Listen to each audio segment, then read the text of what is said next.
When Rio reaches the guild, he finds everyone celebrating, but he can't figure out why. Meanwhile, Yu stays holed up in his office, grumpy, and won't. This is because he has a lot of work pending, such as reports to the regional and capital lords, response funds for the Great Tide, or paperwork for payments to the adventurers who helped. Also, the restoration and supply plans and the budget for everything must balance without affecting the guild. And as if that weren't enough, investigators from the capital will also come to study what happened, added to the fact that the dungeon will remain closed for a whole month. Rio learns later they're celebrating the Great Tide is over. Then Niels blurts that Abel's incredible. He once slashed the Goblin King with one sword blow cleanly. Others say Lin's spell, Bullet Rain, is among the strongest wind spells.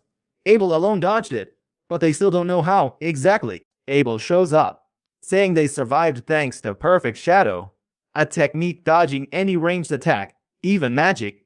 Soon Lin and Ridger arrive. Ridger says it was obvious Abel was with Rio. He gets along best with him. From his tone, Rio feels he's still resented, but can't figure why he's treated that way. Meanwhile, Lin tells Rio she wants to talk with him, because she needs to know if he can conjure ice walls midair. He says yes, but it maxes at 40 meters. It's tricky, and it took him ages to master. Naturally, she's impressed, murmurs it's beyond what others can do, then asks him if it's really his own original spell. Seeing he doesn't get it, she reminds him magic comes from reciting old spells. Rio says spells are personal. Everyone has their own style. Lin looks puzzled, since magic doesn't usually work that way at all. In her experience here, before they can go on, Niels cuts in, warning Rio they'll run out of food if they stay here. They pull away from her. Abel tells Lin that, in Rio's view, her spells are one of a kind and impressive. He also casts magic without chance, still amazing Lin again, since she sees him as someone quite strange. Later, Niels and the boys arrive at the guild to work, but they don't find any available quests. Rio arrives, greets them, asks if they aren't working. Niels tells him the dungeon's closed, so they considered a gathering mission, but reserves from the last few days are huge and no buyer ordered anything. After hearing them, Rio says he's here for alchemy supplies, but none remain now left. Edo asks if it's magic copper, as it makes sense that it's very expensive. Rio says yes. Each stone is worth 500,000 florins, just about 50 gold coins. They try not to be too surprised by the money he handles and wonder what to do about their work problem. Seeing their plight, Rio offers them all jobs, work for him. If magic copper can be mined outside the dungeon, it'll help him. Edo says an abandoned mine is near Rusai, half a day from here. Then Rio adds, 4 gold coins per person, up front. He'll pay that rate no matter what they bring, and he'll buy the copper ore for 25 gold coins. But they must make getting back safe always their top priority. The three are quite shocked by the offer. Niels, ever the mercenary, accepts at once, but asks if he'll really pay them that much money. Rio says it's 37 gold coins total, less than in town, and without the guild, they won't earn reputation for anyone involved. They trade glances and quickly say at once they don't care, accepting the offer. When Rio reaches his room, he hears a noise from outside that grabs his attention. So he looks out the window to see what's happening. In that alley, some knights are forcefully taking a girl away, while her companion does his best to stop them. The moment they try to leave with the girl, the guy hits one of them to make him let her go, and she immediately gets behind him. But the knight angrily draws his sword, warns that he won't kill him, but will beat him hard for being just an adventurer. When he tries to step, he suddenly trips, blames the boy, but the boy says he didn't do anything here. Once again, the knight trips when he tries to get up, which confuses his companions. Phelps suddenly bursts in, tells them to stop. The adventurers recognize him at once, not the knights. They turn hostile, and Phelps sharply condemns their actions.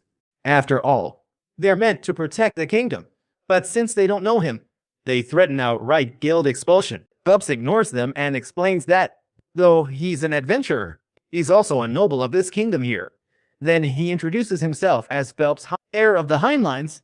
One of the men recognizes that last name. It's the same one the former commander of the Knights had, and Phelps confirms it by telling them that Alexis Heinlein is his father. Finally, he orders them out at once, and the Knights comply promptly. Once Phelps has the adventurer leave with the girl, he turns his attention to the window where Rio is, as he knows he was watching the situation. He then supposes it's Rio, as Abel has told him a lot about him, and he can't deny that his magic is very interesting, having already noticed that it was his doing that the night from before stumbled.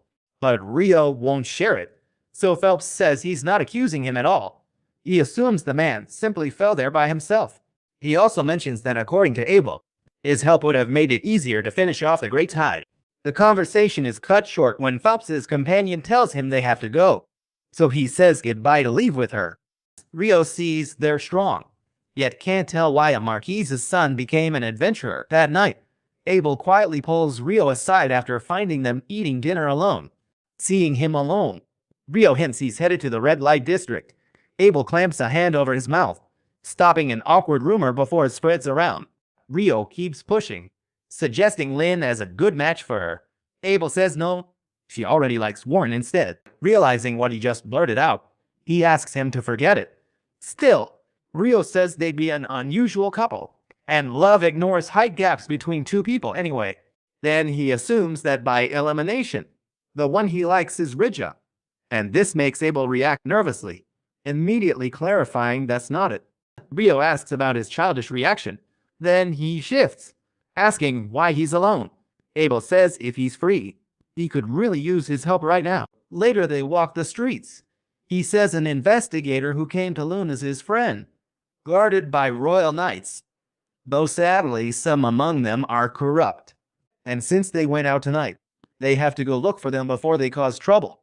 Suddenly, Rio makes him stop and points out that he hasn't seen those adventurers in the distance at the celebration party. Abel says the city's dungeon draws outsiders at times. Rio agrees, but notes the dungeon is still shut today. Suspicious. They both follow the guys, ending up in a dead-end alley, empty and with nobody around. Suddenly, a stranger attacks Rio, but his quick reflexes easily block the blow. When others launch to attack them, what happens is that several pieces of ice fall from the sky to knock them out, thus defeating all the attackers with ease. Rio's let down by the ambush, but Abel says no one expected him so strong. Then he lifts an alchemy-like item from the ground nearby. Before Rio can ask for it, he refuses, saying it'll be used as evidence. After they're tied up, Abel notices the adventurers are C rank from J. Claire, and lose capital, but wonders why here. With this finished, he decides to leave it in the hands of the city guard, and they leave the place after leaving the adventurers tied up there. Elsewhere, the knights spot Phelps walking by himself through the city's canal district. As they move to strike from behind, they suddenly freeze, unable to move or speak at all. You can tell there it was Phelps's partner, who shot each of them with a paralyzing dart. With that, he casts a fire spell, incinerating them completely, leaving no trace. As soon as it happens, Phelps congratulates her for it, calling her Sheena. Later, Hugh meets the investigators and insists they seize the guild pantry there. They waltz in, open the dungeon, investigate, then still demand adventurers to guard them for protection. One man, Clip, reminds him His Majesty appointed Count Harold Lawrence, Interior Minister, to lead this research expedition here. In addition to that, he granted them complete authority over the land, something mentioned in the received decree. Since Hugh still thinks it's unreasonable, Harold stops the arguing, ends it, and says he'll bring in more supplies from nearby towns soon. Clip points out that this will solve the provisions problem, but they cannot delay the opening of the dungeon. After thinking, Hugh agrees to open the dungeon, but warns, if anything goes wrong, Lune, or adventurers, and the guild bear no blame. If that's unacceptable, he won't open it. It really annoys Clip, but Harold agrees to the terms. Then he asks if hiring adventurers for extra pay is feasible now. Hugh says it depends on the adventurers. He warns there's no record at all of the dungeon after the Great Tide, so proceed very carefully. Returning to Rio, he tries to visit the place where Abel's group is staying.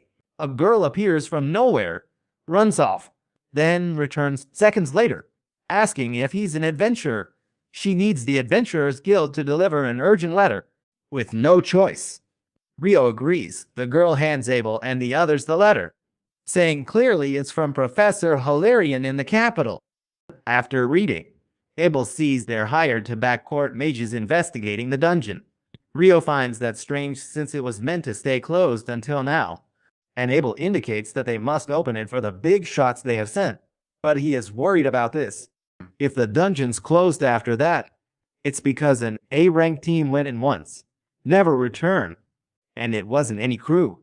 Their leader was formidable, nearly S level, so nobody knows what happens in the dungeon after the Great Tide. Rio leaves without paying any more attention to the matter, and then Ria asks for the messenger's name. She introduces herself as Natalie Shevkov. Natalie, Lynn knows the surname from Water Mages, and asks if she's related to that clan. She says yes, but adds she's nothing special at all. Once she confirms it, Lynn asks if she knows a spell to cast Icewell at range from the mage, even midair. For instance, she replies that she doesn't and has never heard of such magic, and Abel asks Lynn if he will still pursue that topic. She confirms it. That info would interest any mage who hears it. Curious! Natalie asks if that magic really exists. Indeed. Rija says Rio, the boy who just left, can use her. Apparently, Abel uses this moment to warn them. Nobody should take on Rio. He's sure even all four together couldn't beat him. Not in a straight fight. If they face him as an enemy, surrender. Though he wouldn't kill you. As leader, he orders it now. After that, he tells Natalie that if she needs help and can't find them, she can go to Rio without any problem, whom she can find at the adventurer's residence or in the library. Later, Harold shows Abel and Warren a residual mana detector, whose function is to detect any trace of mana left in the environment, and everything this tool detects will be sent to the analysis group at the shop. All set, Abel says they're entering the dungeon and will stop there at level 3 today. That night, Niels and the others meet Rio, handing over whatever they found. And when he confirms the minerals they have obtained, he gives them 900,000 florins as payment, something they very happily thank him for. Putting that aside, they talk about how the dungeon has been opened today, but only adventurers of level D or higher can access it. Rio says go tomorrow. There's a meeting on the dungeon situation. Back to Abel and the others, deep in the dungeon right now. He says it's been 3 days and 7 floors, yet they've found nothing, which is odd since they haven't seen monsters. Harold says the surface team found nothing odd in the readings, so Abel knows they must now dig deeper. At that moment, he notices that the people from the Royal Central University seem to be in a hurry. Rija tells him that according to their theory, the monsters of the Great Tide originated past level 38, and she found out about this from an old acquaintance. Abel asks her if that person is from her time as a priestess at the Royal Central Temple, as it's quite strange for someone to share that information. She asks him not to worry. After all, priestesses are always needed. Now we have an announcement that Hugh gives to the lower level adventurers, where he clarifies that F and E level groups will not participate in the investigation. Meanwhile, to keep working, they're ordering supplies from other cities, so caravans need guards. White Brigade helps, but we need more people too. Rio asks him about the Tide monsters. They say they left magic stones, and he wants to know what color they were. Yu replies that all the Tide stones were clear, including the Goblin Kings and the 2 Goblin Generals. Suddenly we see Clip come across that large dark door that appeared in the dungeon, something that catches his attention. His men explain that it might connect to another place. They know nothing else, not even why it's here. Clip sees a big discovery. There, he decides to call this door a portal and has the team brought in to analyze it. Once they are ready, they measure the mana density beyond the portal, but as soon as the tool makes contact with the portal, everyone present is instantly teleported. As a result, Natalie notices that the readings she was receiving from them have completely disappeared.